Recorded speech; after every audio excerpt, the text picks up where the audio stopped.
Friedrich Engels, German socialist and supporter of Karl Marx in 1879, states that government by the few, especially despotic power exercised by a small and privileged group, will cause corruption or selfish purposes. There have been several thoughts on whether or not the power-sharing perspective will either make or break corruption and other glitches of governance in the country. The main opposition, for instance, APC, has also stressed in the past that the chairman for the Public Accounts Committee in Parliament will be more effective if it were an opposition member holding that position. What is very keen about tonight's conversation is whether in support or in objection of the system, the views come seeking the people's interest or selfish interests of the political parties alone. Pabemba Sisi from Telegraph Media, in his article titled Power Sharing, a Roadmap to One-Party State, asserts that democracy is about choice and accountability, noting that for more than 2 decades, Sierra Leoneans have gone to the polls to decide who governs. Those who win are entrusted with a mandate to lead, and those who lose step aside, regroup, and prepare to contest again. He strongly affirms that the alternation of power is not a flaw of democracy, but its very lifeblood, noting that in Kenya 2008, power-sharing arrangement ended bloodshed and left behind bloated government, policy paralysis, and widespread patronage.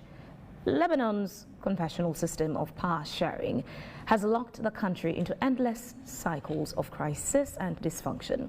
The 2008 disputed election in Zimbabwe is another example where a government of national unity was formed between ZANU-PF and the opposition MDC.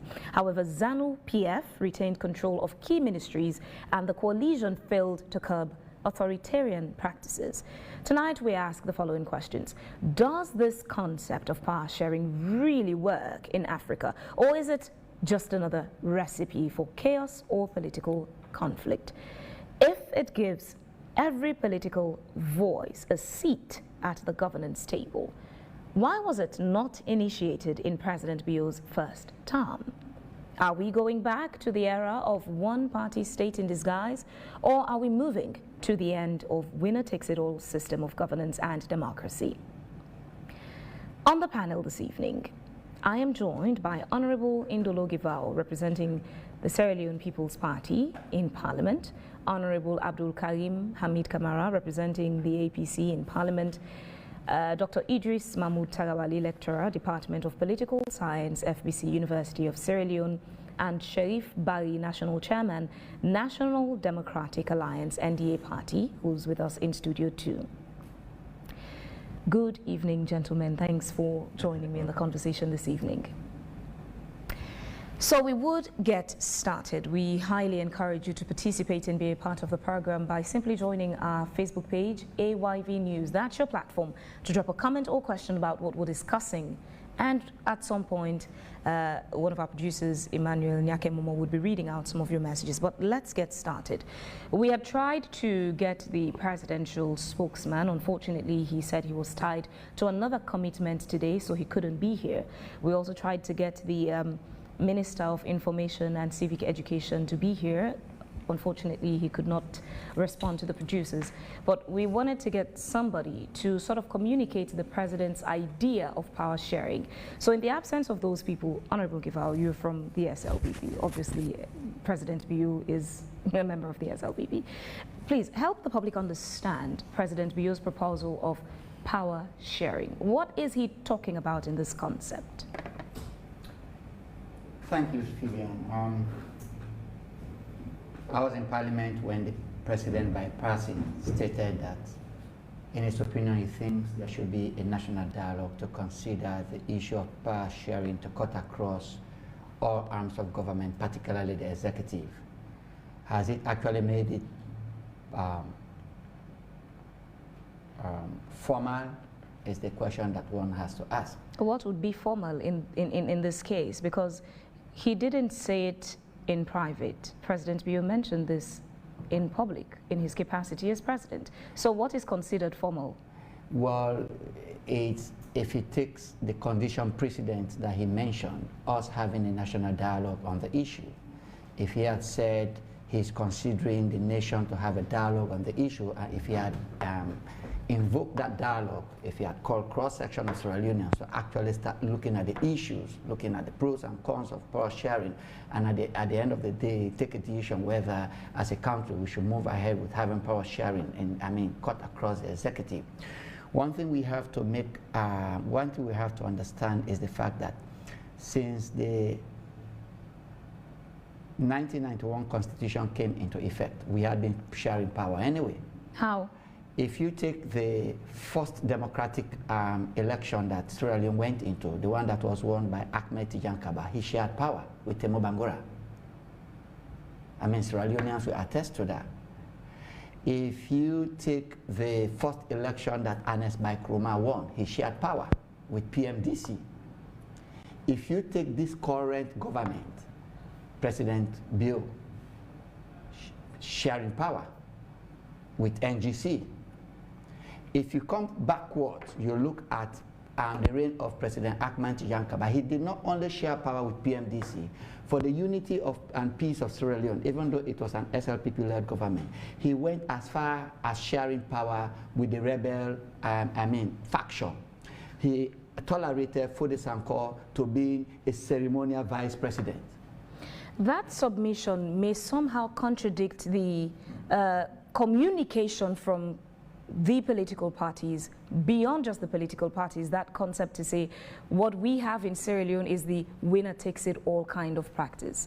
You're saying now we've had power sharing. It sort of leaves room for some confusion. We've had power sharing, yet where is the talk about the winner takes it all? Where does that come from if we've been having power sharing practice? So what we have not done is transposing this idea of power sharing in our law books. We have been practicing it. Is it in any law book? No, it's not in any law book. But the spirit of our electoral system has always forced us to share power. And each and every government that has succeeded in Sierra Leone is more like forced to share power, particularly during the ensuing first term of its governance.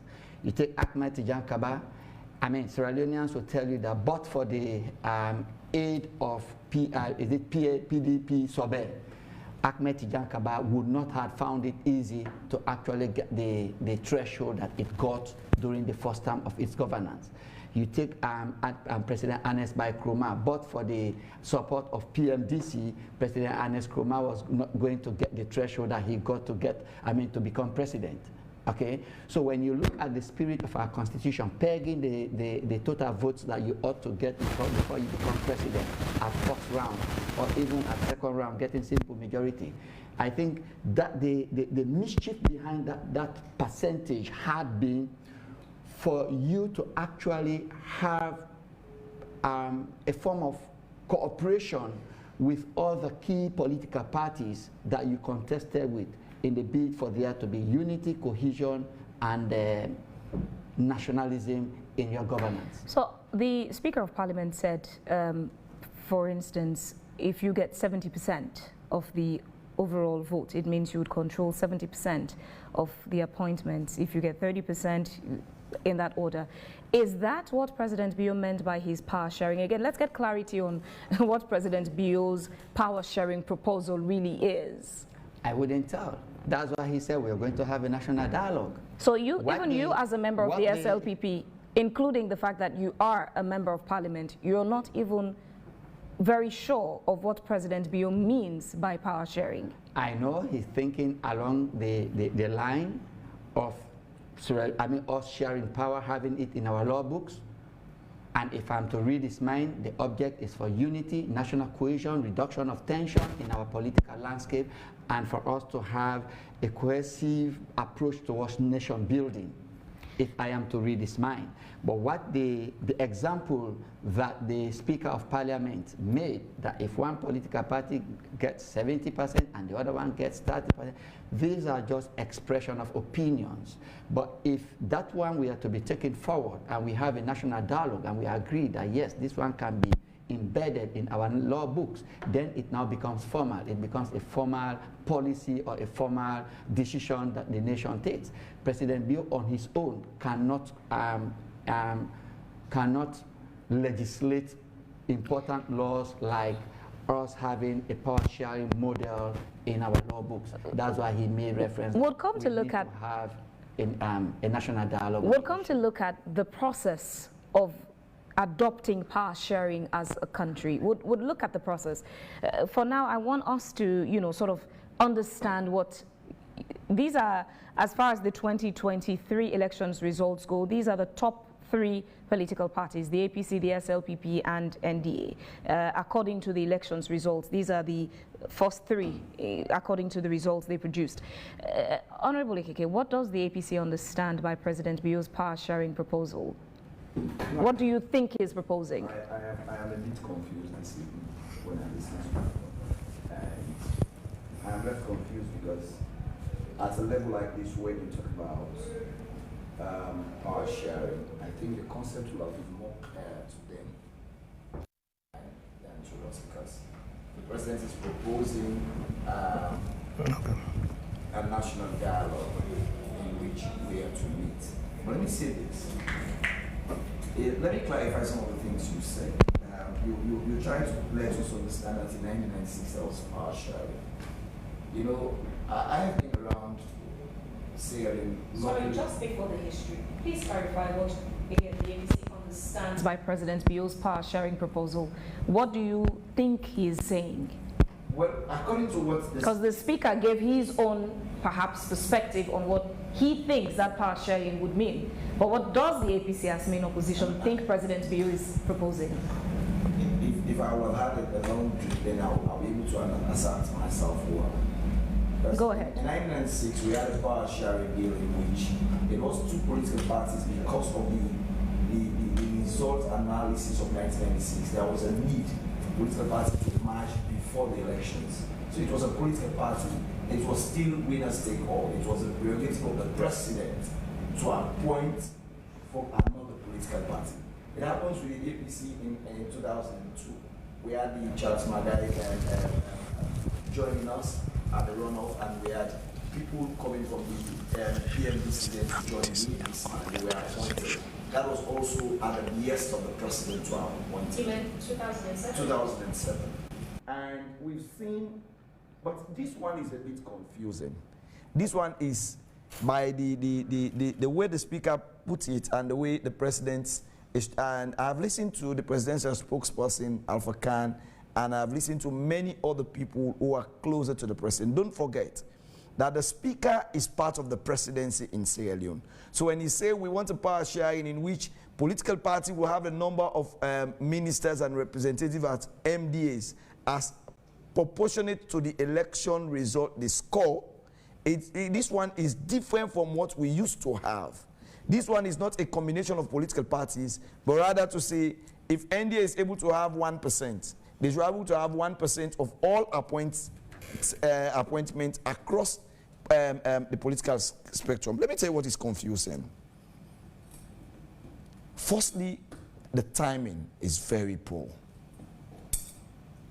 At a time like this, when we have much more better national issues to address, at a time like this, when we have gaps to address as political parties, political players, instead of the president calling us to have a national agenda that talks about development, is calling the country to converge on the very issues that adheres our own political ego. Power sharing is of no interest to the people. This is a way to say, we'll all come together.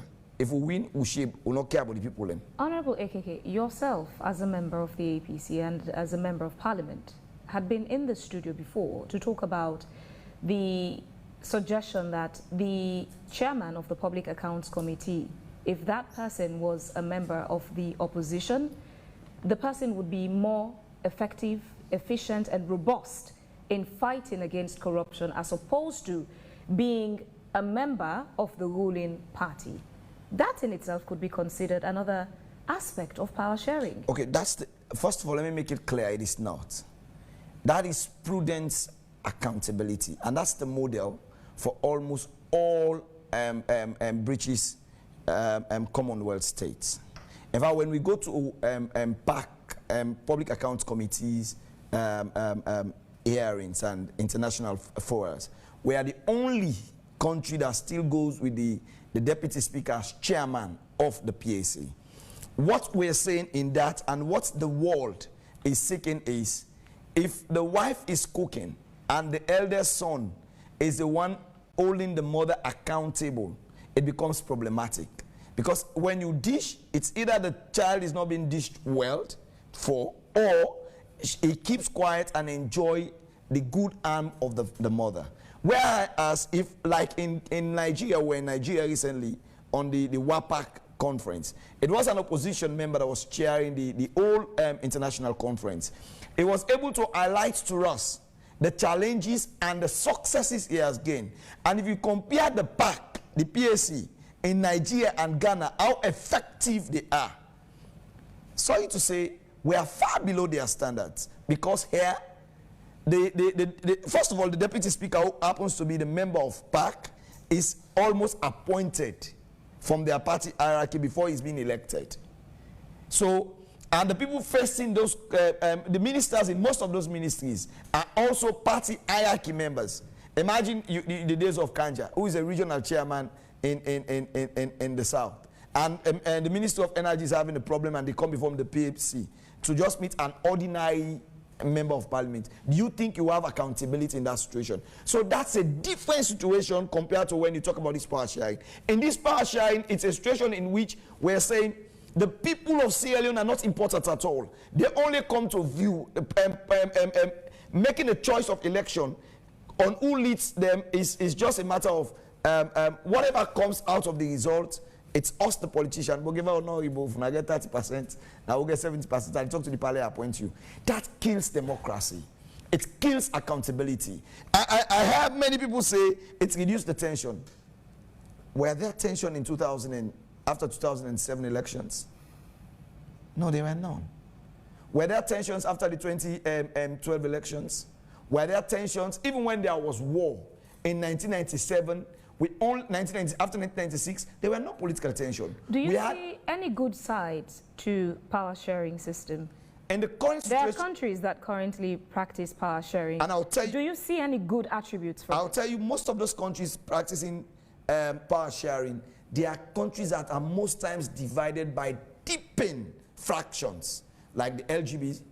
You talk about gays. Naturally, you will not have them come to table or form a political party, religious sets that are minor religious sets in certain countries. They will naturally not come to the table because they will never win in their country. So in those situations, it's a different, and most other countries you stated that are doing proportional representation that are having government of national unity are also parliamentary systems of government. In our country is so peaceful. Our political tension. So you're saying there's absolutely no need for power sharing in Sierra Leone of any form? Why do we want to kill our democracy we're enjoying? All right, I'll come right back to you. Let's head to Studio 2 and join Sheriff Barry. He's the national chairman of NDA. If power sharing had been introduced according to the concept that the Speaker of Parliament mentioned, your political party, NDA, would have been, amongst the top three, because you secured the third highest results in the 2023 presidential race. What is your perspective as a political party? What do you think President Bio is proposing, and what do you make of the power sharing proposal? Thank you so much. And I say Salamu Alaikum to the viewers of this program. Let me start with one quotation of a philosopher, Friedrich Nietzsche. He said, and I quote, "All truths that are kept silent become poisonous. Indeed, we should not keep the truth. As intellectuals, as Sierra Leoneans, as Noam Chomsky said, we should, intellectuals, it is the responsibility of intellectuals to speak the truth and expose lies. In this context, it is not a secret that Sierra Leone is divided. We are divided on tribal lines. We are divided on regional lines. We are divided on political lines. That is the reason why there is so much tension in Sierra Leone. To say that we have decorum in terms of our governance system, it is not true. Winner takes all has affected the growth of Sierra Leone. And we should, as Sierra Leoneans, it is our responsibility to correct the errors and find solutions. But I'm a bit confused with the SLPP. They have failed to give us the correct definition of power sharing. And the onus or the liability lies on them to really explain the necessity why we need power sharing in Sierra Leone. As far as the NDA is concerned, we do support power sharing, but we have our own model. What are you proposing in that power sharing model? Our model might be different from the other political parties, be it the APC or the SLPP. Our model is, for instance, if we go into election, Party A, let's say NDA, secure or scored 49%. The second party, APC, with 44%, SLPP with 7%. Instead of going into runoff, the NDA, which have the 49%, we coalesce with the third party, that is the SLPP with 7%, to form a government. That is our own model. If you go through Lebanon, they have power sharing system because of the internal squabble in Lebanon, because of the internal wrangling. You have three groups in Lebanon. You have the Maronite Christians, you have the Sunni Muslims, and you have the Shia Muslims. In order to bring decorum, development in Lebanon, the presidency is secured for the Maronite Christians, whilst the prime minister goes to the Sunni Muslims and the speaker goes to the Shia. In the light of Sierra Leone, we can do the same. Let's say if you secure the first position, you get the presidency, of course, and the party that will come second will provide the first vice president. The party that comes third will secure the speaker of parliament. That is the true idea of power sharing. But what I am seeing here currently, there is a fear between the APC and the SLPP. The fear of losing power, that's the crux of this whole idea propounded by the president. Is it for developmental issue, or is it to consolidate themselves in power? As Aung San Suu Kyi said from Burma, power doesn't corrupt, but fear, the fear of losing power corrupts. This is the issue. So our own model, I think it is the best for power sharing in Sierra Leone in order to minimize the tension.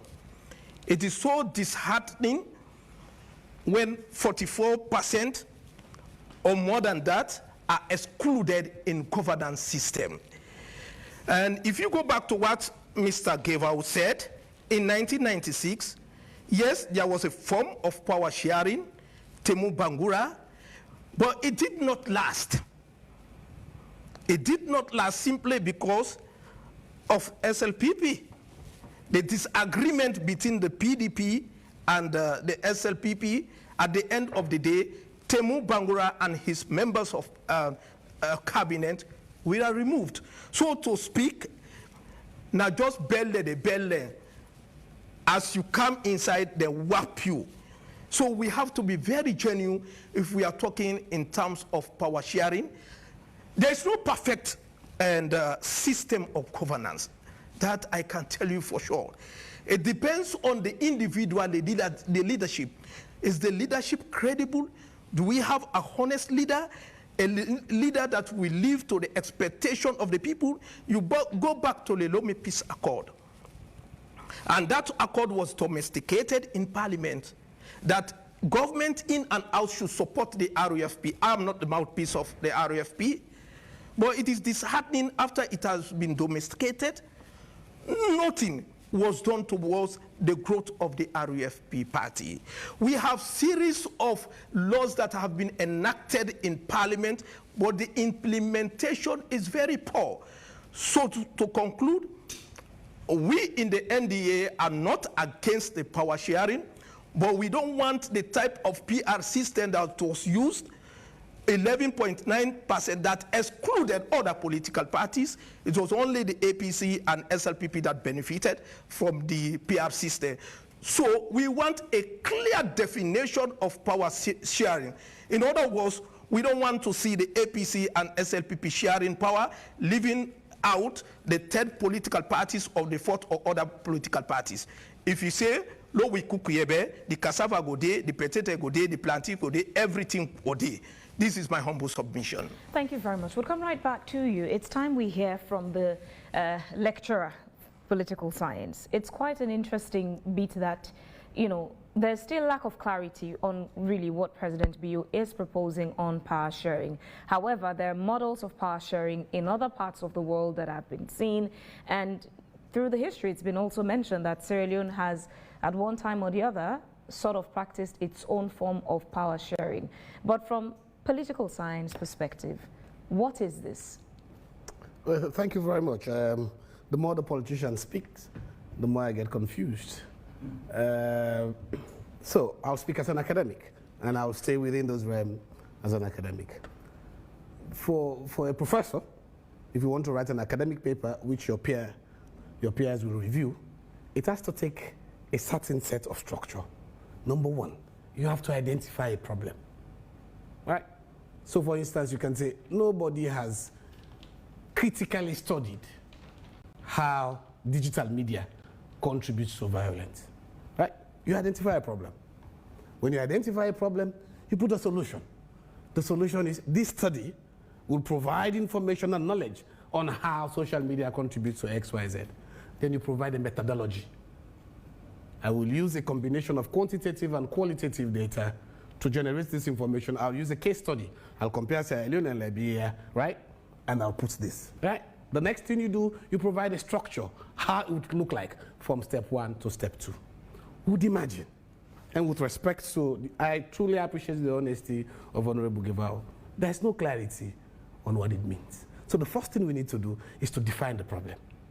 What problem do we have in Sierra Leone? Because what the government has done is to push forward a solution without identifying a problem. So the first thing we need to do is to identify what is the problem. Once we identify the problem, do you know why? It is not good for you to have malaria and they give you treatment for cancer, chemotherapy. It will kill you, right? Are we suggesting the wrong solution for the wrong problem? So we should identify the problem first. When we identify the problem, then we'll come back. Does power sharing solve the problem that we have? If it does, then we'll ask the other question. Which kind of power sharing model works for Sierra Leone? Once we are done with that, then we'll then go, how then do we implement this model that we have identified? So I think this is a wrong step. The wrong step is it's a false beginning. Completely false beginning. We have not identified the problem. But just for the purposes of laying out. But do you think there's actually a problem that this power sharing proposal addresses? Yeah, but again, from a political science but the first question is, what is power sharing? Power sharing is a system of governance, right? Usually legally codified in law that guarantees all segments of society either a temporary or a permanent share in state power. That's what power sharing is. And power sharing is it is anchored on the principle of democratic conflict management. Give me a second, let me explain this, right? It is anchored on the principle of democratic conflict management.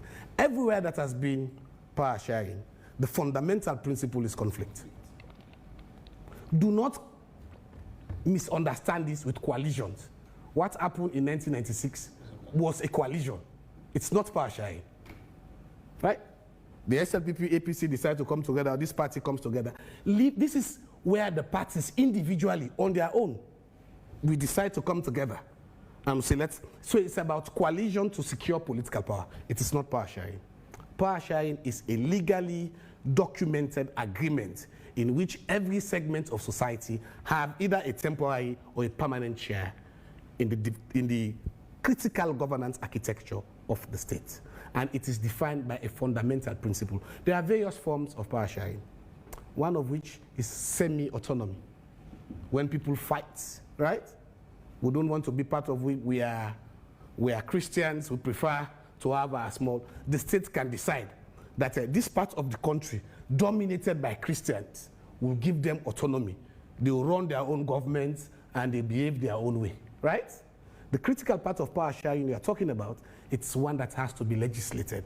And all across history, the evidence show power sharing only work where you have conflict. Do not miss this with coalition for stable government in parliamentary democracies. In parliamentary democracies like short as the UK, right? The prime minister, for him to be appointed prime minister, he needs majority of members of parliament. Have we had any such conflicts that can lead us to power sharing solution right now? So the only time we had a proper power sharing was RUF. It was written into the Lome Peace Agreement. We took it to the Parliament of Sierra Leone, legally legislated. The Lome Peace Agreement was law, right? It was law. It was the only time in Sierra Leone that we have a power sharing agreement. All others are not power sharing. These are coalitions between political parties for the purposes of winning political power. And let me just explain. In parliamentary systems, where the speaker, I was in the UK as a student then, when the Conservative Party joined together with the Liberal Democrats, right? And the leader of the Liberal Democrats, Nick Clegg, was made deputy speaker, right? These are negotiations. And the reason is parliamentary systems, especially in PI, with smaller thresholds, are very unstable. You need 50.1%, but you only have 30%. I can tell you in other countries, in fact, the party with the significant majority does not produce a prime minister because all of them are fighting. You have 30, the other person has 30. You don't want to give power to the others, right? They will decide that we'll give the one with the 10 with a guarantee that all of us will work together. These are coalitions for the purposes of holding power because the prime minister needs to demonstrate that he has majority in parliament. In Sierra Leone, the president does not need parliament to govern because they are elected on two different bases. You elect parliament, you elect the president, right? And so first problem is, what do we want to deal with? What do we want to deal with? The closest points we've come close was 2018. In 2018, the people of Sierra Leone actually voted the SLPP to take over the executive and voted the APC to take over parliament. Allow APC to elect a Speaker of Parliament, you would have had an opportunity of having two political parties controlling two arms of government. That didn't work out. That didn't work out. That history has been documented. I don't want to go there. The politicians will speak about it. But let me tell you what we are missing in Sierra Leone. There is a philosophy in political science called power dispersion. This is what is creating all the chaos, and they don't understand it that much. Power is dispersed. Power is not concentrated. You get for scatter around. Right? And the way you disperse power is the tradition in parliament, for instance, where the head of PAC or the appointments committee comes from the opposition. You have people like an auditor general. people who, beyond the presidency, who also share power. Let me tell you what is happening in the United States currently. Both the Speaker of Congress and Senate are both Republicans, right? But the American constitutions provide requirements for the president to sit with the opposition to determine the budget. Because Congress is in charge of fiscal policy. It is Congress that allocates money to the executive to function, right? Even though the Republicans have majority in both the houses, they don't have strong enough majority to pass the budget. So right now there's a shutdown. That law, because power is dispersed, it puts the president under pressure to sit with the leader of the opposition. Let's sit. They will also tell them, okay, you want to invest on this. We care about Obamacare. Take that part of the budget. In this way, both parties will sit and have a conversation. You bring your interest, I bring my interest, we agree. And when we agree, then we fund the budget. When power is dispersed, people can feel that I have some control in my own corner. Power dispersion is different from power sharing. Being that the political parties themselves are confused with what this power sharing proposal really means, it sort of like leaves us to turn to people like yourselves, those in political science, to able to understand from a wider perspective, though, stepping out of what the politicians are thinking. Is there a problem in Sierra Leone right now that power sharing could solve? You spoke about solving a problem and us going straight to a solution. So if you ask, is there any problem in Sierra Leone right now that power sharing should solve? So if you ask me as an academic, I will tell you the nature of our politics creates tension. Our politics is bankrupt. They will tell you their philosophies, both of them, is based on ethno-regional aggregation, right? That's what it's based on. You ask, go across the country, ask the names of people, ask them where they come from. You can figure out, by your name, I can guess which part of the region that you come from, I can guess which political party you support. It is not strange that Abdullahi Kamara is APC and Andrew Vandy is SLPP. It is not strange. There is an ethno-regional basis for that, right? And so if you come back to say, but do you solve that ethno-regional division by power sharing? As a political scientist, I say no. You can solve that problem by power dispersion. How do you disperse power? You reduce the concentration of power in the hands of one person. Scatter it across the political divide through individual smaller legislations, right? Allow the Office of the Auditor General to work. Doctor, the more you speak, the more you confuse us. You are bringing some big terms which need to be really defined. I am happy. I am coming. Because there is a synergy, what we are saying, the ethno-what and power sharing. The essence is power should not be concentrated in a single hand. Whether it is ethno, whether it is power sharing, the bottom line there, it should not be concentrated in a single hand. But let me make this clear. The point is very simple. You don't solve, go across the country, the world. Lebanon is the most unstable country in the whole world. The guarantee that you are going to have power, whether you work for it or not, because you are a Christian, leads to more trouble.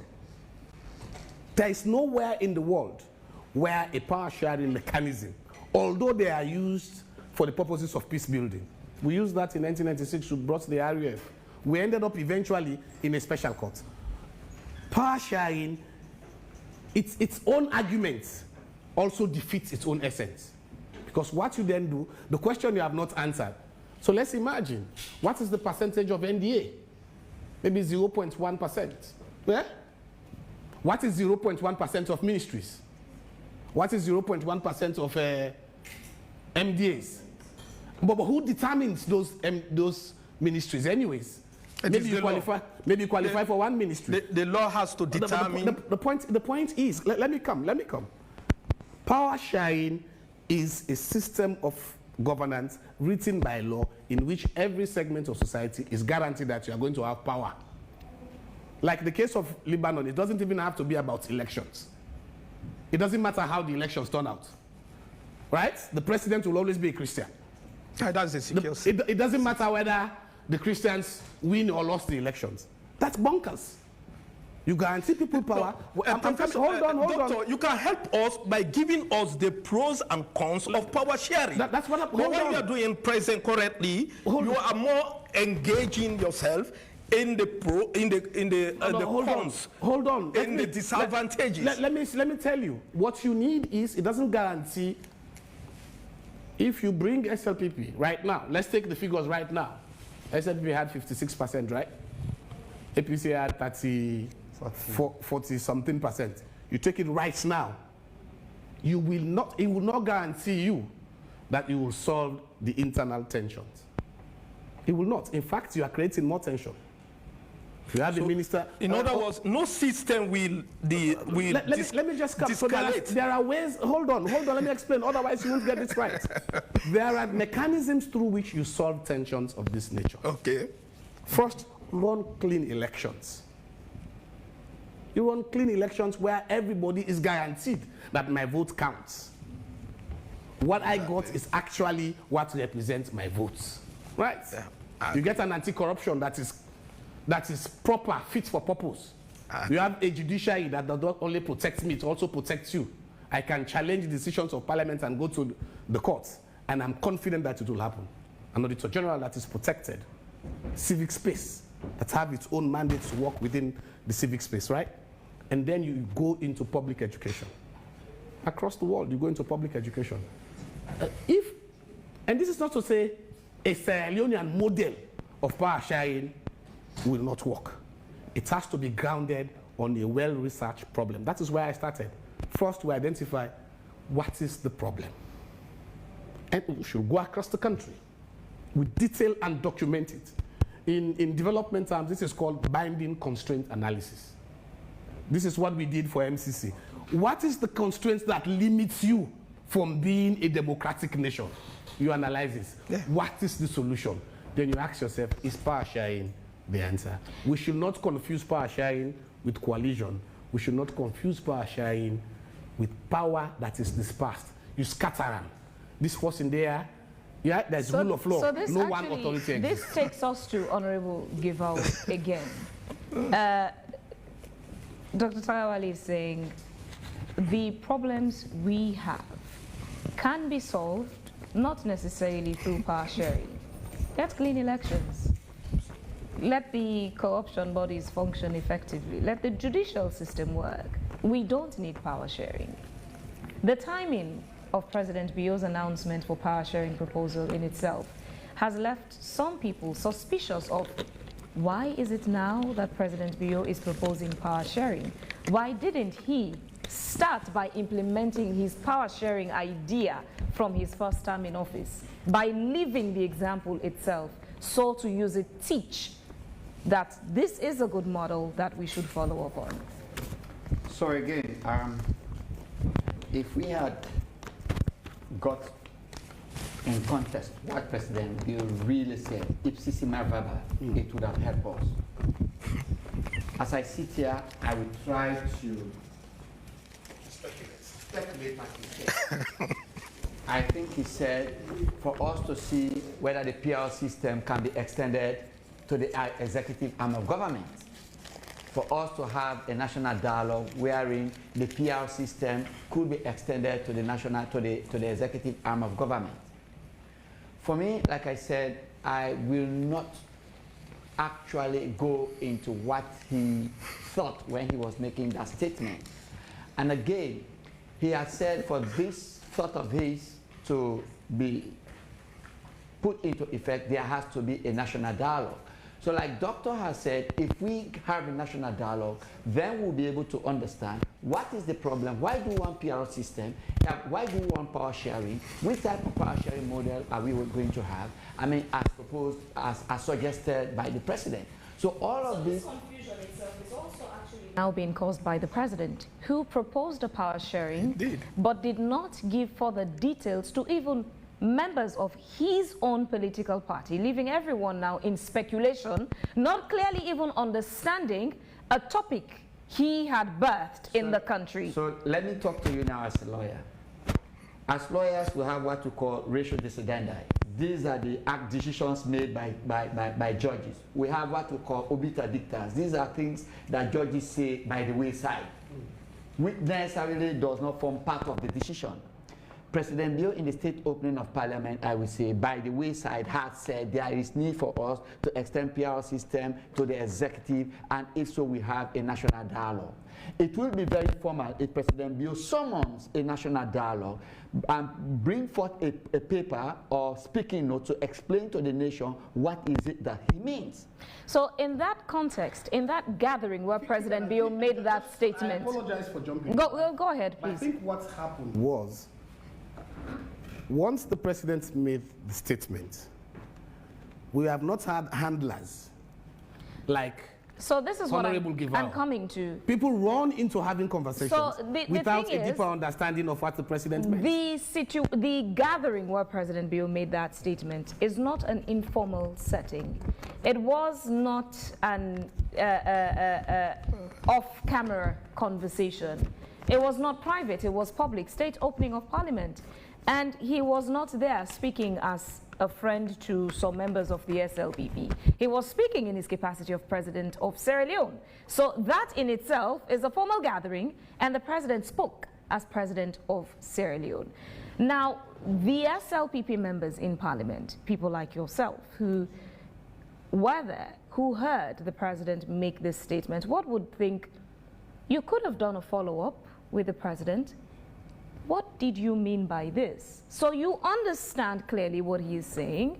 So you understand how to jump in. I keep saying people like yourself because, one, you're a member of the SLPP. Two, you're a member of Parliament. Three, you're a lawyer in a very good position to understand what the president meant. I'm an SLPP national officer. Exactly. Yes, so to understand what the president meant, and to be able to guide even the president to say, okay, this is what you're proposing, this is how to go about it. Since the president sat there in Parliament to say that, what follow-ups did you do to understand what he was saying? So this is what I want to say. As far as I know President Bill, he's someone who really loves Sierra Leone. I know for sure, as a peace expert, he would want to leave Sierra Leone as a peaceful country. That's one thing that I know for sure. And I know for sure... Is Sierra Leone currently at war? Is Sierra Leone fighting? Is there conflict in Sierra Leone currently? Our political landscape is extremely tensed. I want to say my colleague, the lawyer over there, I think, quote unquote, the president made a hasty decision without. But he has not made a decision. I am coming. No, I am coming. You are constrained. Perhaps you would let him land and understand where he would land at. You are really in a political quagmire trying to defend the president, of which you have no absolute idea but about. I think this can be solved by a simple press release. Just a second. What the president should have done, members of parliament from his own side and the top notch of his party should have been schooled before going to parliament. So immediately after parliament, if any one of you are asked about the system, you will be in place to explain better to Sierra Leoneans. Just to say that is not how governance is. Hold on, gentlemen, please. Hold on, gentlemen. Allow him to land on his point. Yes, continue. You were saying. Yeah, I am coming. As I said, most of the questions you couldn't answer because you have no pre-knowledge about this whole concept about power sharing. So to me, I see it was a hasty decision without meeting you members of parliament from his own side and members, top-notch members of his own party. So if you ask members of SLPP party, they cannot define what is power sharing. Why the reason about power sharing? This is my own opinion, my candid opinion. Yes, go ahead. Go ahead, Gavao. Interjected. To help you. If you look at the state opening of parliament, the document itself, that statement is not expressly stated there. The document that was laid before parliament, there is not a line or a sentence like I'm now trying to say the president did say he will. So he went off script for a bit to make that statement. Dicta, like I said. You understand?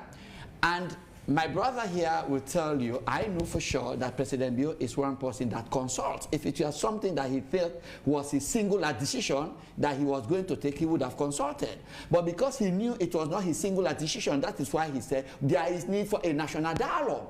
Has he called this national dialogue? If he has, then good. He hasn't called the national dialogue. But like he has Dr. initiated said, it. Yeah, Doctor said, members of the public, the opposition has taken it and has run away with it to say SLPP wants a power sharing. SLPP has not suggested on document the model of power sharing that they say SLPP wants.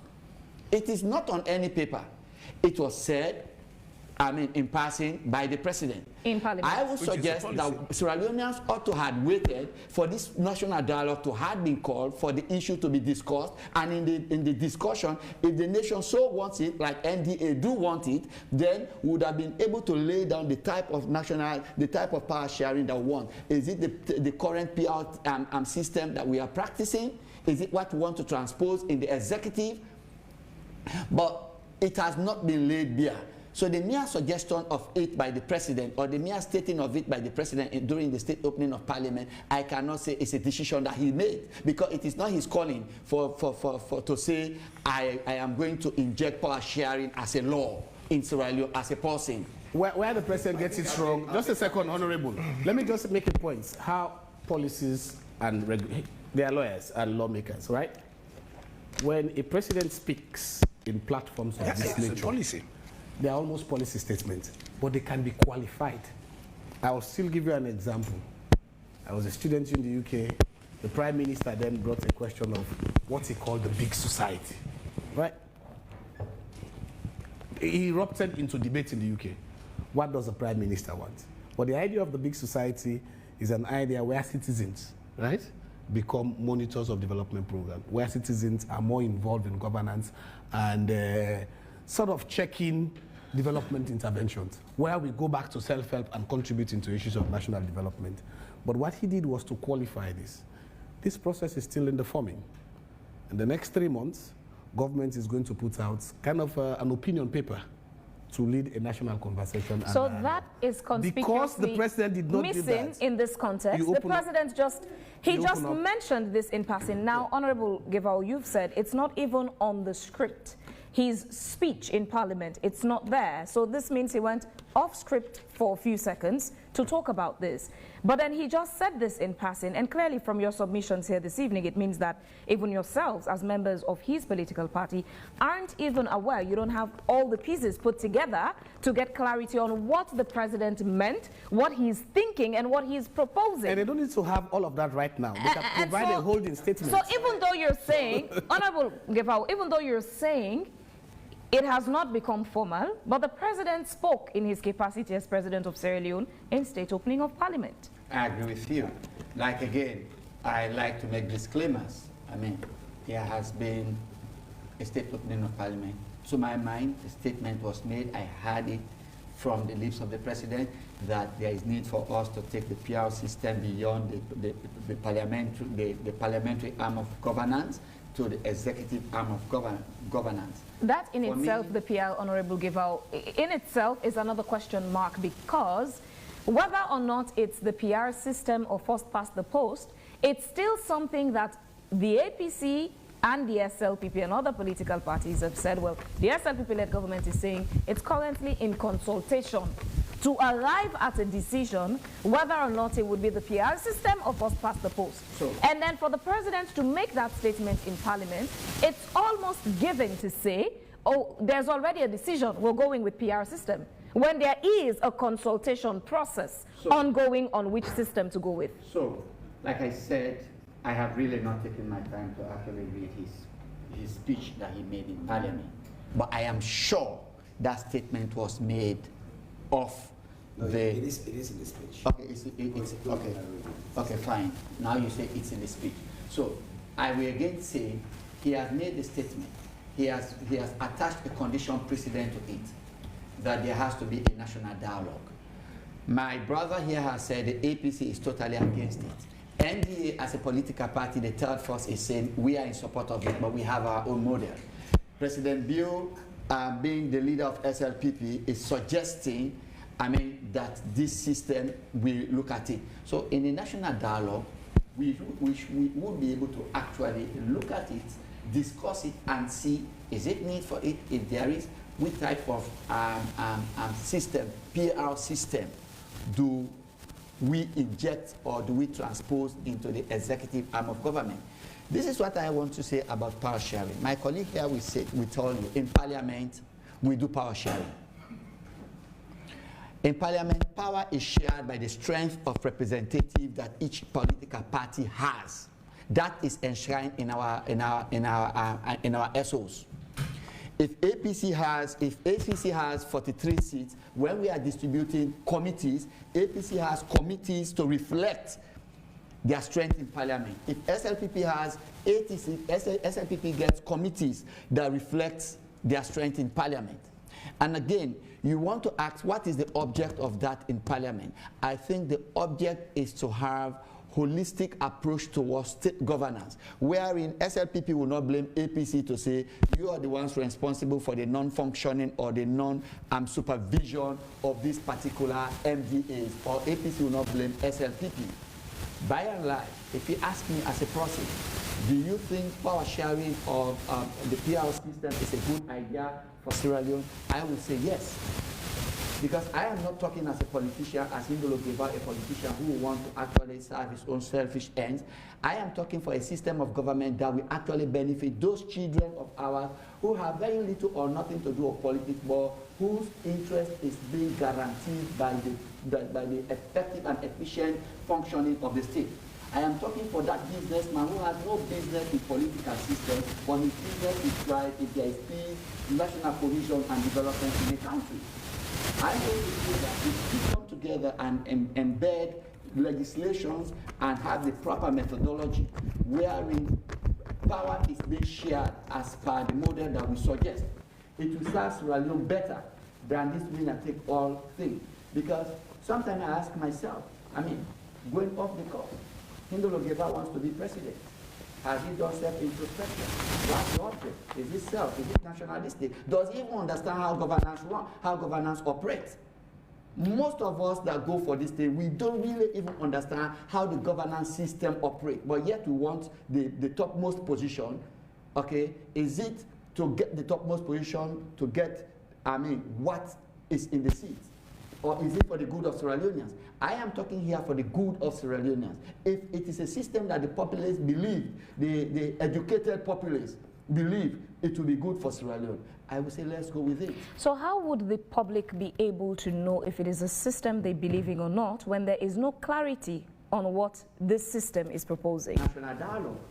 If the president who has mentioned it in the state opening of Parliament says there is need for a national dialogue, if he takes a step, like Doctor has said, to put forth a speaking note to say, I am calling a national dialogue, and the national dialogue is so called, there are academics like Doctor, I mean politicians, experts who come to canvass the pros and cons of what is being suggested in that paper. And the public will air their views on it, and based on the popular views or the minority views, the nation will be able to know whether this is something we have to put in our law books or we have to discard of.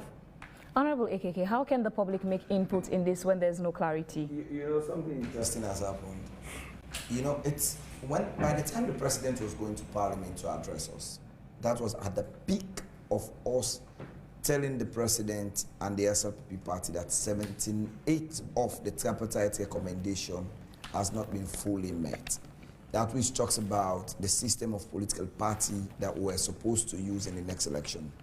As a way to tell us we are not important, he said, in fact, we've passed that level of the political system we're using there. We are advancing it now to the executive.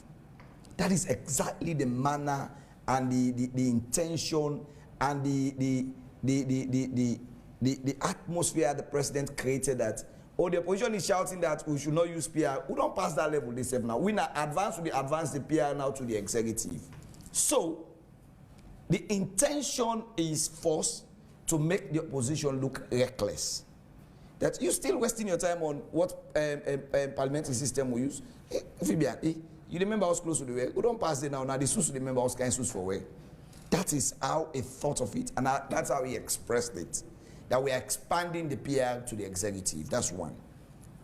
Discarding and disrespecting the fundamental principles that were in the tripartite, which asks for us as political players to sit, have a national dialogue to know what political system we use. That's one. Secondly, if you look at the presidency of President Bio, you tend to ask, why is he talking about power sharing?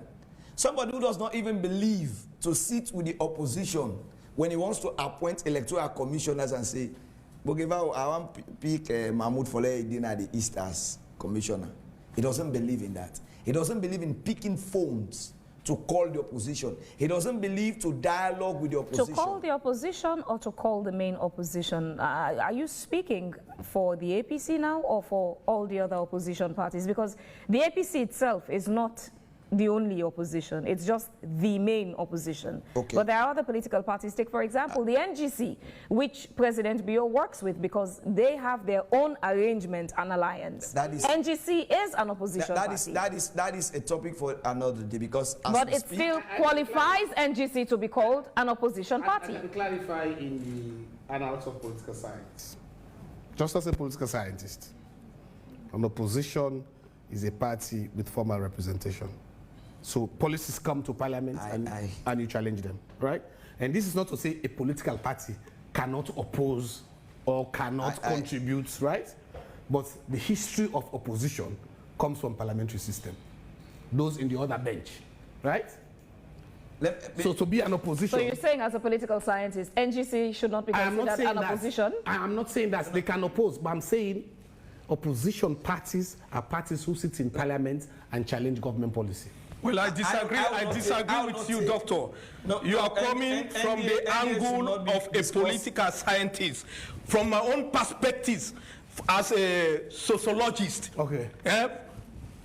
I have a contrary view from yours. I agree. Political parties can oppose.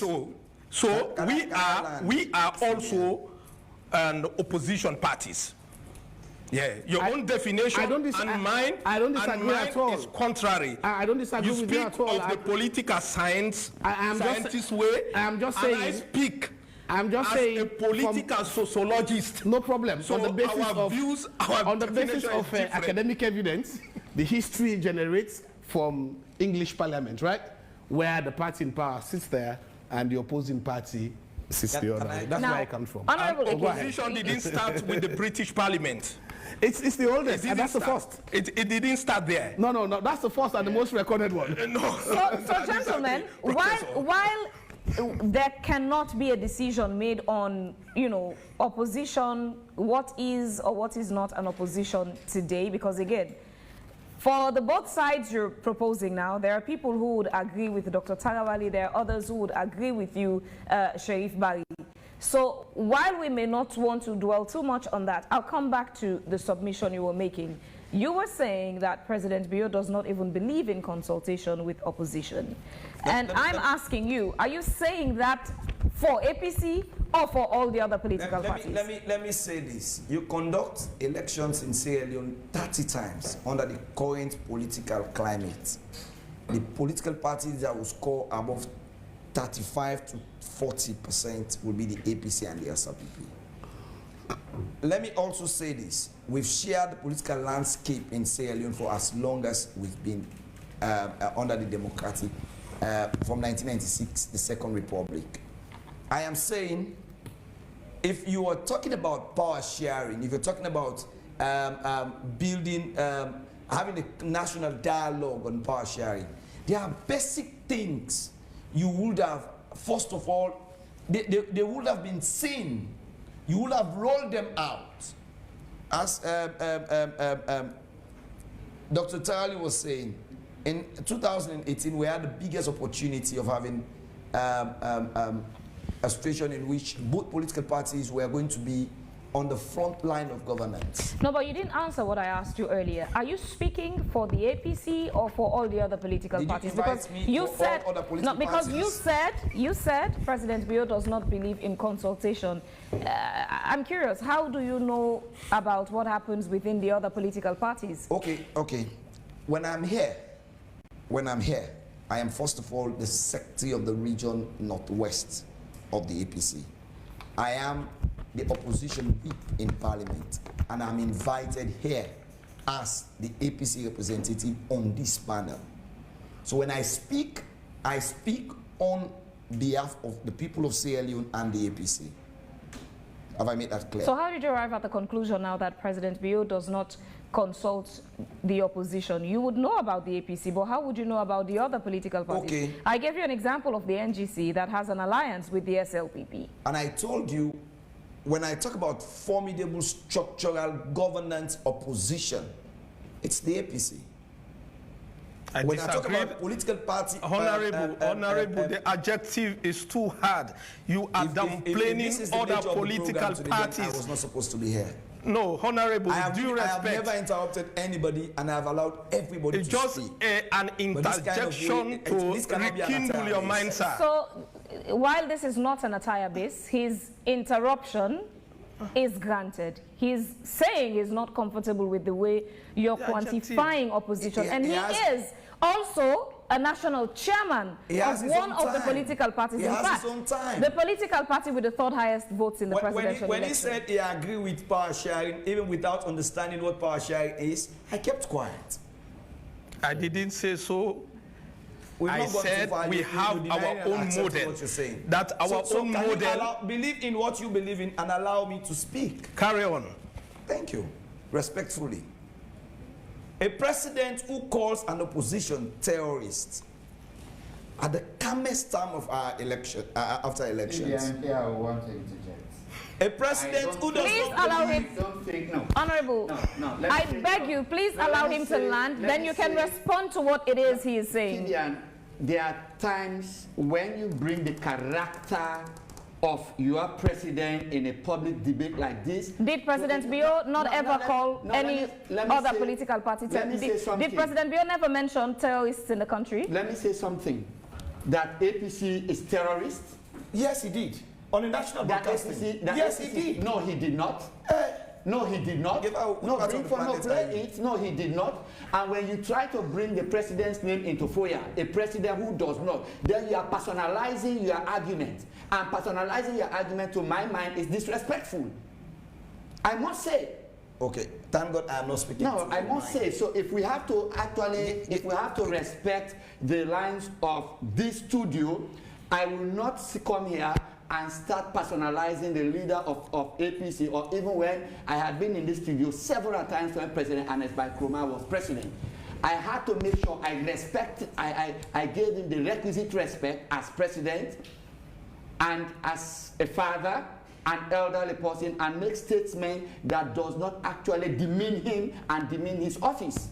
You're making it too fair. No, I'm not making it fair. I have not said. I have not said anything. No, this is the tactics you use in how people have been arrested and how people have been. I know your modus operandi. How people think I am in parliament with you. I know your modus operandi. If I speak in parliament, let you demean the office of the president. A president who does not. If I think it that way, no, if I think it that way, if that's my intention, then I will not quote what the president says. All I am quoting systemically is what the president has said, one way or the other. What has happened in governance from 2018 to date. Get me wrong and challenge me when you have the opportunity to speak. So Phoebe, and this is why I told you it is good to have the politicians in one group and have us in another group. Operandi has always I have not said anything which the presidency I have never his office. And if there's any Sierra Leonean, let me clear this. If any Sierra Leonean believes in President, I do that. We rather call the program off, or we respect that office and discuss the issue at hand. Gentlemen, may I also clarify that none of you could call the program off? No, you will leave.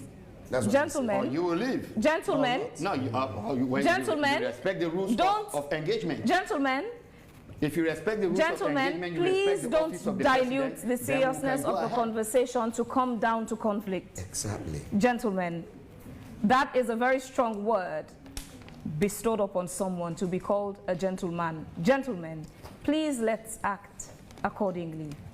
Thank you very much. Can I go again? Yes. In 2018, we had an opportunity to have a country in which both political parties who've been ruling this country to be on the table by the dictates of the people. SLPP handed over the executive. APC was given the opportunity to lead the legislative. That was manipulated. That was taken away off the people, and a president that wants to work with an opposition, a formidable and an official opposition in parliament, will not allow any Jack and Jill to have done that. We've been in a country where the president has said to us that we live in a divided society. As a father of the nation, unity will have been the first word in such a platform. We've been in a situation in which people all across this country were booted out of offices because they believe and they claim they were members of the APC. A president and a country that wants to have a because all we hear is political tensions. Our political tensions have never rose to the point of people taking arms against one another. No! Our political tensions have always been around situations where we have people being denied of jobs and opportunities, where people are being denied of campaign opportunities in certain regions, where people's offices are being burnt down in certain regions. Let me tell you what we need at this time. After 2018 and 2020 elections, all those who burnt down the APC party office in the Southeast, has anybody been arrested? Let's come back to the power sharing conversation. I'll come to the power sharing situation Honorable when AKK, we address. let's come back to the power sharing conversation. So what do you want me to say? Tell me what you want to say. You want me to say? Hold on. Honorable Gavao, Yes, Dr. Tagawali had mentioned earlier, there are many other problems we have that can be addressed differently rather than a power sharing proposal. You've taken my Clean elections. Clean elections. I believe in it.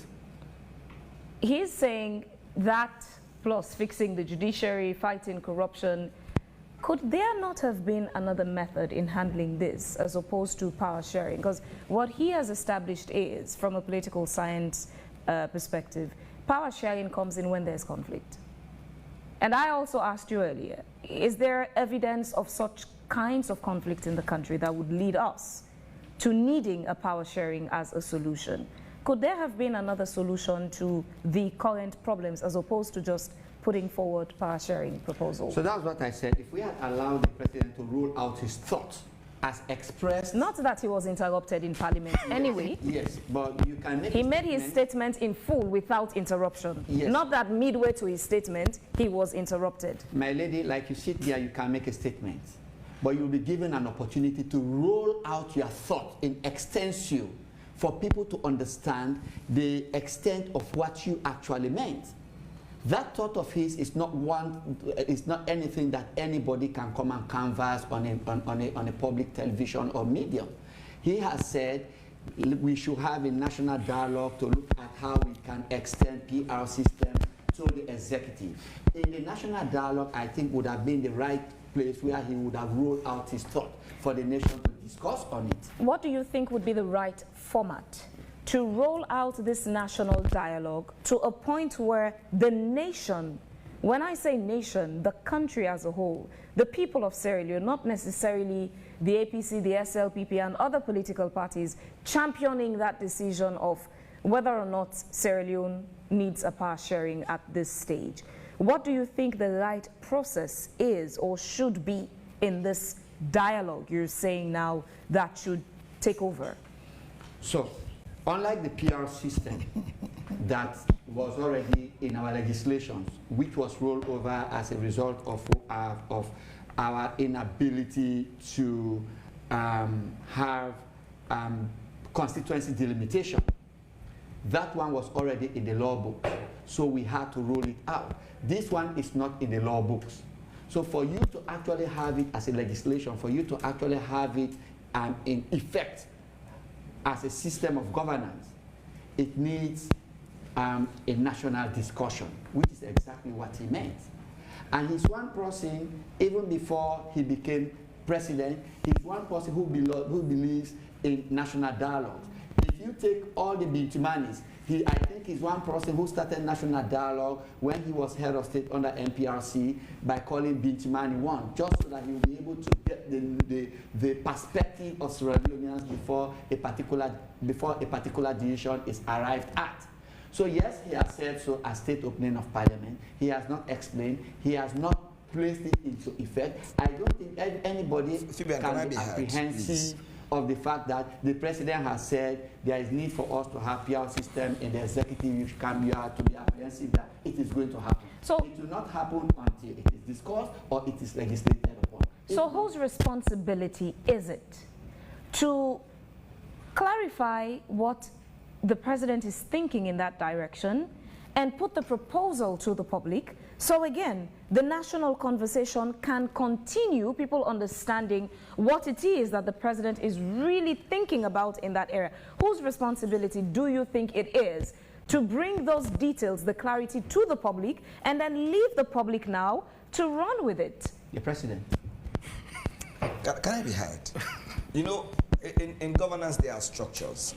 I find it very difficult to think we still deny this is not a government agenda. We see the presidential spokesperson. When you have a presidential spokesperson, he does not just speak on behalf of government, because that's why you have a minister of information who brings government agenda to the public. But when you have a presidential spokesperson, he speaks directly the heartbeats of the president. And we've seen the presidential spokesperson on various platforms propagating the ideas of the president and what the president means by power sharing.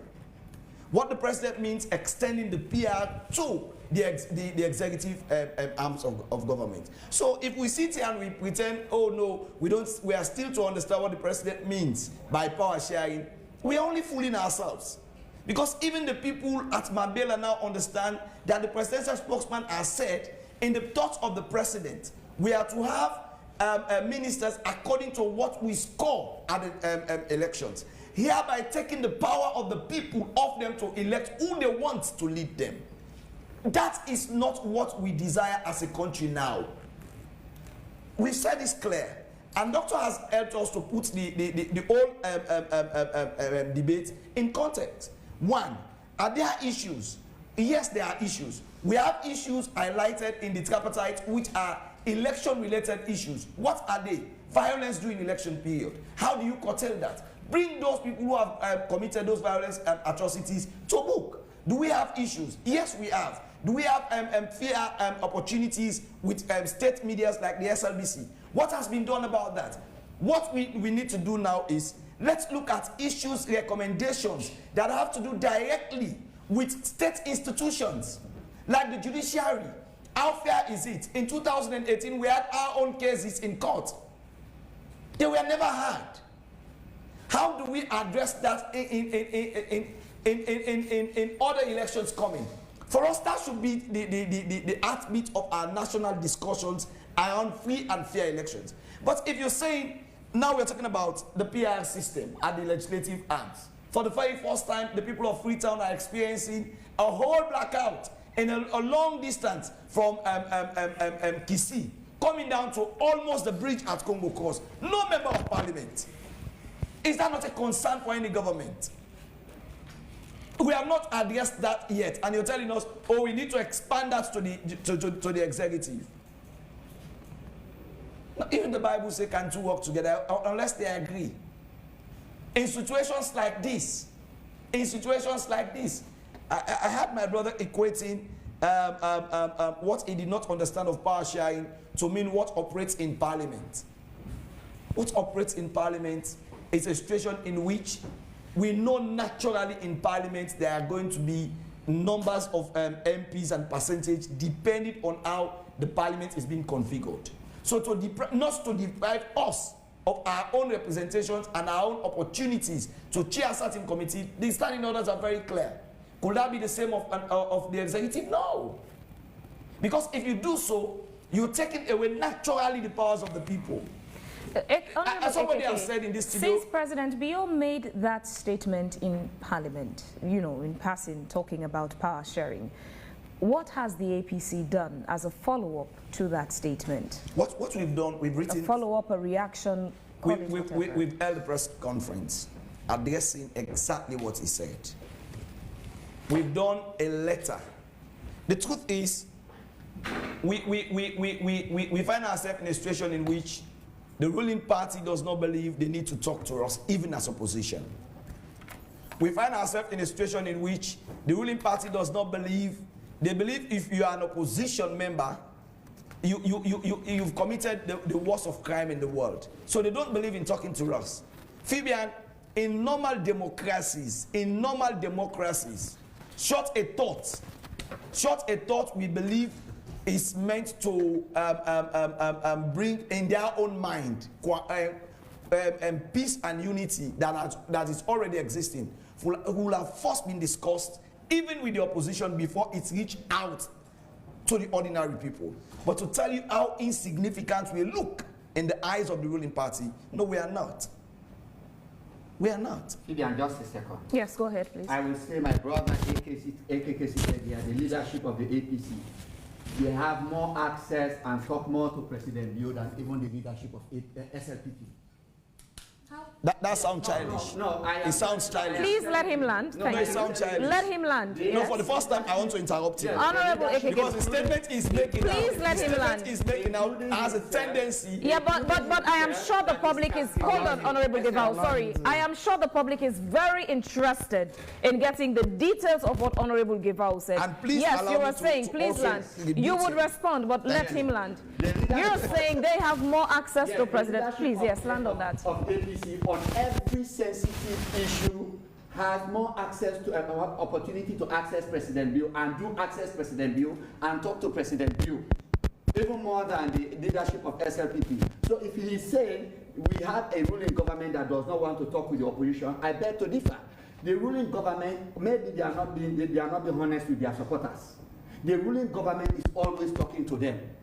And even on issues of, we have this person that does not consult, this government has always consulted with them and has invited them that if you think you're not being consulted, there are proper channels of addressing it. Go to the Supreme Court. But when you get things and yet you come to the public and pretend as though it is not happening, no, that's not how we do politics. If you access President Bio and you have the opportunity to access President Bio and you do access President Bio, let the public know that you are accessing the president because you are in governance, you are in the leadership of APC. And I know for sure President Bio is engaging them. How do they get to meet President Bio? How do they get these encounters, these sessions where, as you've said, they have more access to President Bio than even the SLP? If they make a request to say they want to sit with the president, Fabian, I tell you their request is granted at any point in time. The APC leadership in Parliament, anytime they make a request that they want to sit with Parliament, they make it formally through scope or whether informally, I will tell you on public that they have the opportunity to sit with the president to talk. So it is not true that this ruling government is not consulting them. He has already said the opposition means, or by definition, opposition means when you take a seat in Parliament.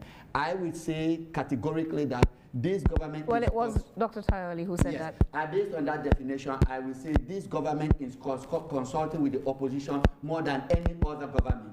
I was in the SLPP executive when the APC party was in governance. Not a time did President Anes Bai Krumah call SLPP to consult or confer with us for the appointment of anybody whose appointment is expressly stated in the Constitution. Not the time. But President Bio has been doing it with the APC? Sure. There have been letters to that effect tendered in Parliament. Letters written to the APC, particularly on their objections of the appointment of National Electoral Commissioners, which has been bringing this entire brouhaha over consultation. Anytime it comes up, the leader of government business will tender in Parliament, show to the public that this letter was written to the APC on this particular time. Honorable AKK, so why is it then that the APC keeps saying that you don't have access to President Bio, he is not consulting you? Honorable Gavao just said you have more access to President Bio. I wish he was speaking from the level of respect I had for him. But today he is condescending to speak like a politician, and I understand he's one.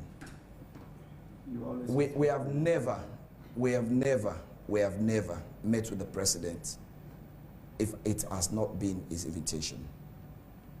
Have you ever requested to meet with the president? Many times. And then that request being turned down? Many times. Because he's now saying you have an opportunity to book a meeting. I'll give him a public, I'll let him and the public know this.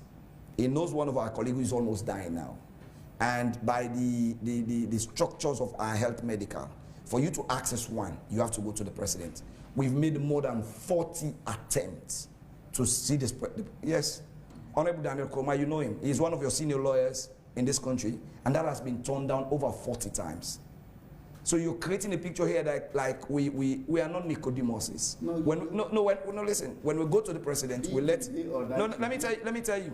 When we want to go to the president, we let the public know, and we go there officially. That's not true. Honorable Gavao, hold on. Secondly, we also had another colleague, Jaja, who is also dying. The honorable representing Godrich, 111, who also had a fatal accident. She's also dying out there. And we've done everything possible to meet the president on these two official matters that demands, which are life-threatening. So if Gavao is here saying, this is, you know, the truth is, so let me land. My point. Hold on, Honorable Gavao. Hold on, Honorable Gavao. Hold on. Honorable Gavao, hold on. You were speaking. Honorable Gavao, please hold on. Yes, Honorable Let me also make this clear that when I talked about the president meeting with the opposition in this situation, I made it very clear. Situations like this that talks about national discussions, national dialogues, where first of all would have been initiated by the president, meeting with the opposition. And he mistakenly said President Koma has never consulted. When I was working at State House, it was like even President Koma was almost sharing State House at JOB at the time. He had no protocols going to State House. No protocols. That was the governance President Koma had. And besides that, President Koma himself will go to SLP party office. He has done that more than twice. So in the situation, even President Bio will tell you, I have visited President Koma more than any other person in the SLPP. That is naturally the situation as it were. Don't paint a picture that never existed. We are saying simple. If you want to work with the opposition, what we have in Sierra Leone, these are not political tension that have reached the hallmark to say, oh, because they are political tension. No, the political tensions are clear.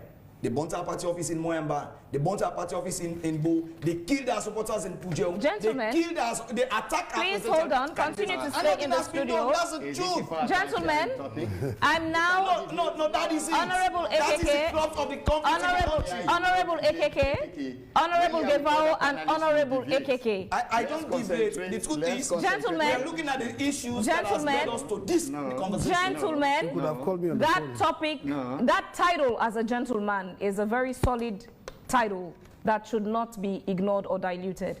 Please maintain decorum. We're heading to Studio 2 now to join Emmanuel Nyake Momo to read out the messages. Good evening, Emmanuel. What do you have for us? Good evening, Phoebe. It's also very hard-hitting on our Facebook and our social media handling generally. Let's just look at some of the messages that we have for tonight. Augustine Momo says, AKK, you are very correct to say that Sierra Leone is far behind other African countries regards development. You know that your party, the APC, has ruled longer than SLPP, and during the longest tenure of the APC, you could not implement policies in favor of the electorate. Alfred Lance says, Dr. Tarali is saying nothing but the truth. Power sharing is quite different from coalition. Thomas Rogers says, SLPP seems to focus on asserting their power, while APC appears to disagree with that approach. My concern, however, is about the positions of the other political parties. What are their views on this matter? Is this power sharing going to be limited only to the SLPP and APC, or will it involve other political parties as well? And if the other political parties are in agreement with a power sharing agreement, How will that impact the dynamics between the main parties? It's important to understand the broad political landscape beyond just the SLPP and APC. Francis says, just because SLPP members know they will not win the 2028 elections, that's the reason why they are now calling for a national dialogue. Kamara Chas says, Honorable Hindolo Gavao deliberately ignored the first question to know the stance of his colleagues on the panel. It's a strategy which lawyers most often use in debates. Thomas Rogers says, if the president was too hasty in making decisions about power sharing, it reflects a lack of proper preparation and communication. Such a critical matter requires extensive public education and engagements to ensure that everyone, including political parties and citizens, understands the rationale behind implications. Had the president initiated a serious and inclusive dialogue on the issue involving all stakeholders, I don't believe this would have become a controversial topic. Kamara Charles says, I was expecting Dr. Tali to explain below the following statement. Power sharing is the distribution of political power among different groups or levels of government to ensure that no single person or group dominates the decision-making process. It's a system that promotes inclusiveness, fairness, and stability in governance, especially in societies with ethics, religious, or regional diversity. Definition: power sharing means dividing authority and responsibilities. The last we can take is from Abubakar Yila. He says, Honorable Hindolo Gavao, Honorable Karim Kamara, and Sheriff Barry, why can't a fair, free, and transparent referendum be conducted on our electoral system? This would allow Sierra Leoneans to choose the electoral system they prefer. If necessary, the constitution could then be amended rather than having political parties deciding or suggesting a particular electoral system whenever it serves their political agenda. Fibian. Thank you very much, Emmanuel Nyakemomo, for reading out those messages. Well, I'll come back to the studio. Dr. Tagawali, your response to the messages.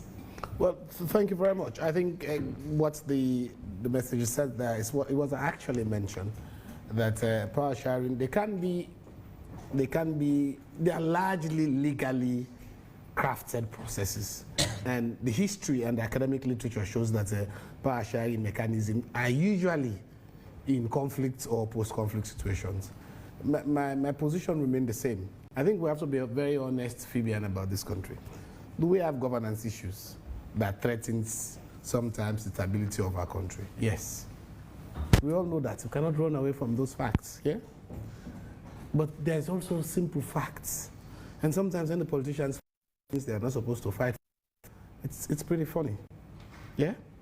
What's the tension? The tension is not between NGC and APC. The tension is not between REF and NDA. The tension in our political divide has always been between the two main political parties, right? There are ongoing conversations about the threshold of the PI system, how it eliminates other political parties who could have secured, right? Are we paying attention to that to ensure that we have a PI system that actually, the standard procedure across the world, PI is no more than 5%. Yeah?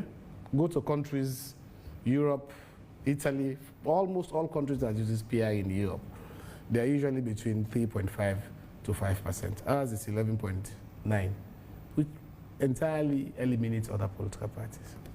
But the question is very clear. We should not mix up a coalition which allows political parties to talk to their colleagues and say, join me. When I get power, I'll involve you into this. These are coalitions, and they happen, right? Power sharing is much more than that. And the history shows that they usually happen in conflict situation. The question we need to ask ourselves, are we at that point? The second question we need to ask ourselves, and this is where I started today, what is the problem? We've proposed a solution. Does the problem fit for purpose? Are we prescribing chloroquine for diabetes? Will it solve the problem? I think there is a way the government could have approached this. Usually you can do this via a holding statement. The president makes, and I agree with you, it's made on the state's opening of parliament, in the well of parliament, which presupposes some form of officialdom, right? An holding statement could have come out. This is the thought of the president. A team has been put together to put a position paper to inform a national dialogue, right? The way we are running with it without a proper, the conversations here shows that 99% of Sierra Leoneans don't know what the power sharing is all about. And my position remained the same. Most power sharing examples you've suggested in this program are tentative. You go to Kenya, it was tentative after the elections. It went up to 2013, right? It ended there, and they went back to their regular elections. Mozambique, it's the same. The permanent futures that you have are cases like Lebanon, where it's a fundamental problem of sectarianism. That's the problem in Lebanon. Christians will not work with the other two sects of Islam. And so they provided a legislative provision. This does not mean that they don't conduct elections. They do.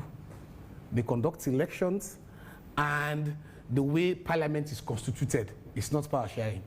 They know that. These are the facts. Those who win will have a majority. But the provision is always there that the prime minister will come from this, the speaker will come from that, and the president will come from this, right? If you go back to other countries, there are even other models of power sharing. If you go to places like Switzerland, they don't even have a powerful president. They created communes. All the communes are almost autonomous on their own. So if you have 5 communes who rotate the presidency, right? So we can divide Sierra Leone into 4 regions. We all run our regions. You are the head of the northern region, I'm head of the southern region, he's head of the east, he's head of the western area. So we decide the president for 1 year is the head of the western region. He does that, then he moves. So there are other examples in Europe. And this is also because this is the kind of system they've chosen. My position is, let's look across the world and see power sharing in the strict sense of the word, right? You only have 2 models. And those models are, you are coming from a violent conflict. You want to resolve that conflict, bring the parties together, sign an agreement, legislate it. Let's run together until we have stability. Can the conflict between the APC and the SLPP qualify in this case of Sierra Leone? It requires, I don't have what it takes to do that. It requires a national dialogue to say, are we divided enough such that we need power sharing? I've shared with you, I sit in very central conversations, right? My office, International Idea, supports the implementation of the tripartite committee recommendations. I know for sure where progress has been made on a couple of things. I am also aware where there are limitations where we need to make progress. What we need to do in Sierra Leone is to say, yes, we have a problem of winner takes all. Yes, we have a problem where a lot of people are not guaranteed of job tenure and job security when government changes. Speaking of that, winner takes it all in itself. Is it a problem when the president has the prerogative to choose who he wants to appoint? We've said in the past, we have instances where President Bio had made appointments from people in other, who are not APC members. We've seen even President Bio appoint people who used to be, say, are not really SLPP members. The appointment, the winner takes it all, the power to appoint is on the president. Yeah. The president has the prerogative to choose who he wants to appoint, not restricted by constitution to say they have to be members of your party. Yeah, they don't have this. So it means if the president has the goodwill to say, let us start by fixing. I've also had this conversation. If you want to talk about power sharing, let's start now. Let's don't wait until 2028. Change your vice president, give another. He can't. I'm just joking.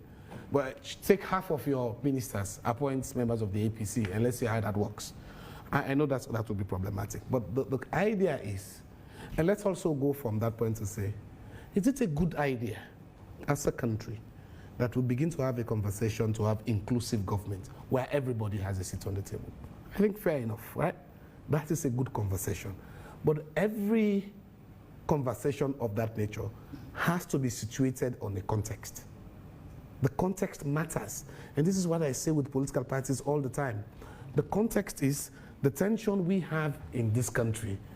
It's not because PMDC is operating as a political party. It's not because NDA is operating as a political party. No, there's never been any tension that the country has known about between other political parties. The tension has always been between the two leading political parties. And so it gives people the impression that when you talk about power sharing, right, you are essentially saying, let the APC and the SLPP share power. And this is why PI has been criticized, right? In the last election, when it was first past the post, you had 4 political parties. APC, SLPP, NGC, and C4C. Yes, 4 political parties plus 2 independent candidates. 3 independent candidates. When we move to PI system, which supposed to have a multiplicity of views. Because that was the cell, that the PR would bring inclusivity. And we saw the opposite. The opposite happened. Take the same for a power sharing. The cell here is when we share power, we'll be united, we'll bring everybody together to the sharing table. I'm not saying it's not going to work in Sierra Leone. Experience in other parts of the world show that that cell has produced the opposite result. What are the pros and cons of a power sharing for Sierra Leone's context? A power sharing provides an opportunity in which you guarantee, let's don't hide about this, it's a question of bread and butter, right? Because the presidency is very powerful. And this is our biggest problem. The president is too powerful than the other 2 arms of government. In other parts of the world, the other institutions, they try to sort of manage that power, right? Across the world, these 3 arms of government that we teach our students all the time, that say they are equal, they checkmate each other. Over time, the executive has become the most powerful, rather than all of them checkmating the other. But in other countries, right, that power has been reduced. America, I give you an example. America is an example where Congress is in charge of budget. It is only what Congress authorizes that the president spends. If Congress does not authorize the budget, the president cannot spend. And it does not matter whether the speaker comes from the Republican or Democrats. The Democrats can shut down government. So the government in the US right now is shut down. President Trump is under obligation to go sit with the opposition leaders and say, can we sit down and talk? The opposition will say, okay, we are ready to approve this budget, but this is what matters to us. So, because you become president, you are head of the executive, you can appoint everybody. In fact, the problem is not even the ministries. People think, oh, listen, ministers are not, they carry some status, but they are not the most powerful people. The honorable members can tell you, go to places. Go to the financial secretary. These are very powerful guys. Auditor General, right? The guys at NRA. These are the people who generate the resources. People worry that what gets you close to those roles if you have the presidency, and which is why we're fighting. And we're not very clear. Are we also going to share all of that, including all other appointments that the president makes? The president can create new roles that are not even within the Constitution, right? Does that mean at any time the president wants to create that role, right? We discuss, we sit down and discuss. You can do all of that. Look at what is happening in Lebanon. There's always been question that, yes, we share power, but we don't consult when we take those decisions. So there are may or may not work. There are many unanswered questions on this power sharing proposal that President Bio has put forward. But Honorable Gavao, on this panel, you're the best person to ask this question. As passionate as President Bio seems about this power sharing, why hasn't he put it in practice since his first term to now? Even to say, let me just show them an example of what I mean by power sharing in his appointments. Again, he's the president. The president has the power to hire and fire. Femi, and I would say President Bio has an all-inclusive government than any other president that has governed this country. How? As it is. In this cabinet of his, I mean, we will not go naming names, there are people that are cabinet ministers that are not SLPP. Who? They are there. I will not come here on public forum to actually name names. You have people in his cabinet, you have people leading or heading department agencies that are not SLPP. That are members of other political parties? That are members of other political parties. Beyond the NGC, is there any other political party that has benefited from an appointment? Yes. You have a ministry that the Minister of Sports is coming from the National Democratic Alliance Party, Good. NDA. That is true. Good. I'll give you an example. Once in Parliament, there is a lady who is presently on the EDSA board. She came from the angle of civil society or those women organizations. They nominated her. Everybody knows she is a very active key player in the APC. President Bill knew that. You know, in politics, when these things happen, people run away to say, oh, this person you want to give this lucrative appointment is an APC member. Yes, the name came before Parliament. The vetting committee vetted her. She came before the world.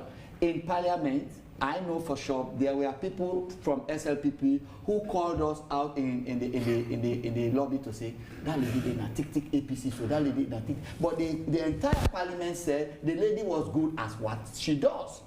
She was highly qualified and she could serve better in that position. So what I am saying, if you look at this government right now, President Bill is comfortable in bed with anybody who can deliver for the good of Sierra Leone. If you take the presidential spokesman right now, he was once a front runner for the APC flag. Today, he's the spokesman for the president, which tells you his tolerant level. Like I say again, I know for sure there are people holding cabinet ministers, Class A cabinet ministries that are NGC. There are people holding Class A cabinet ministers that I know. We are not overtly APC, but their background and everything about them is APC. He is not somebody that goes hackneying or listening to what people say, that person is APC, no, sack him. No, that's not his approach. And he said this in Shegbema, when he went to campaign, I was there, that there are good people in APC. When I win, I am going to draw them and make use of them.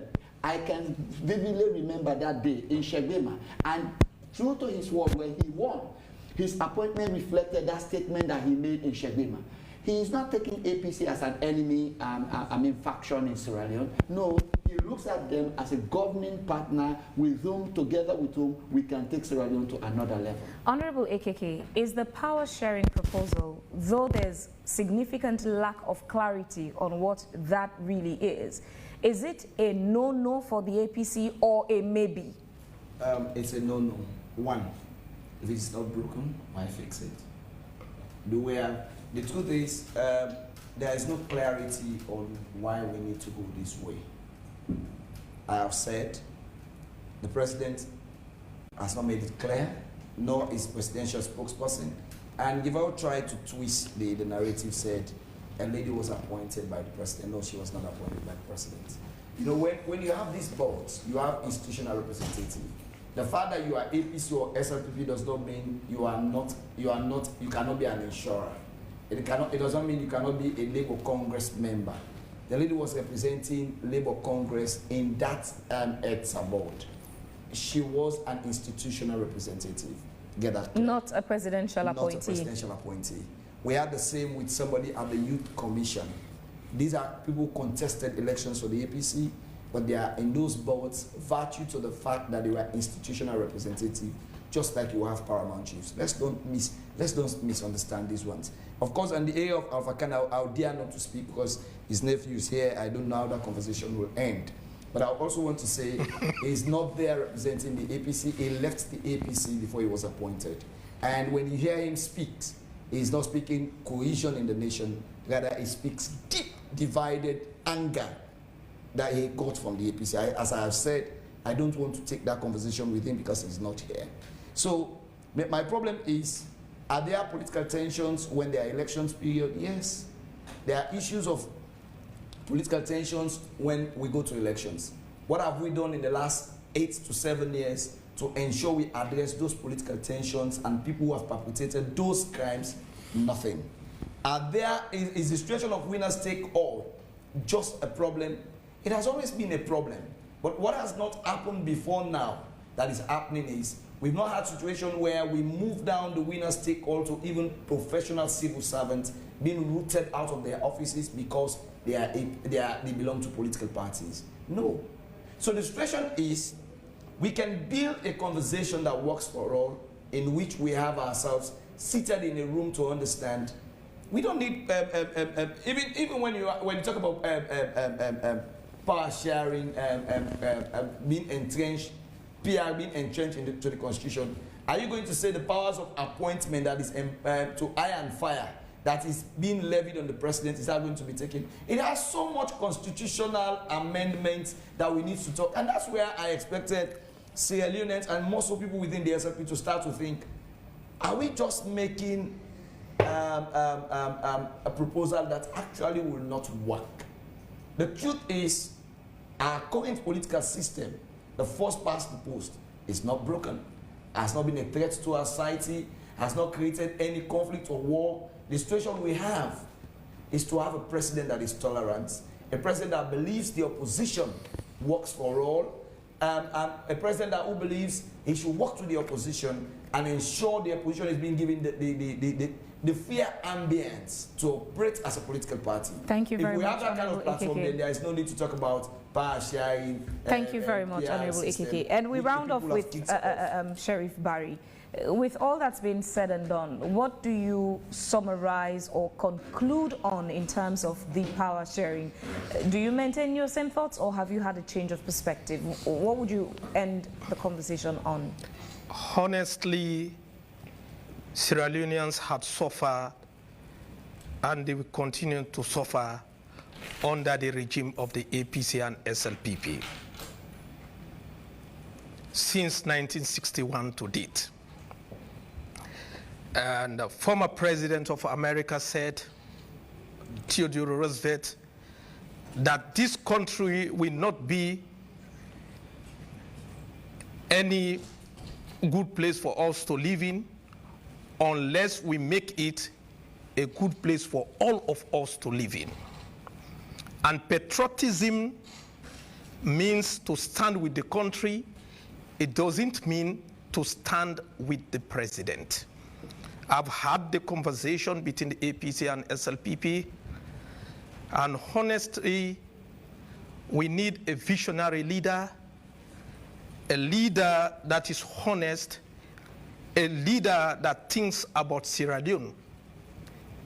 Nobody will dispute the fact that winner takes it all has affected this nation, and it continues to affect Sierra Leoneans. We need to solve that problem. If you watch at the judiciary, the tenure of office of the Chief Justice is not secured.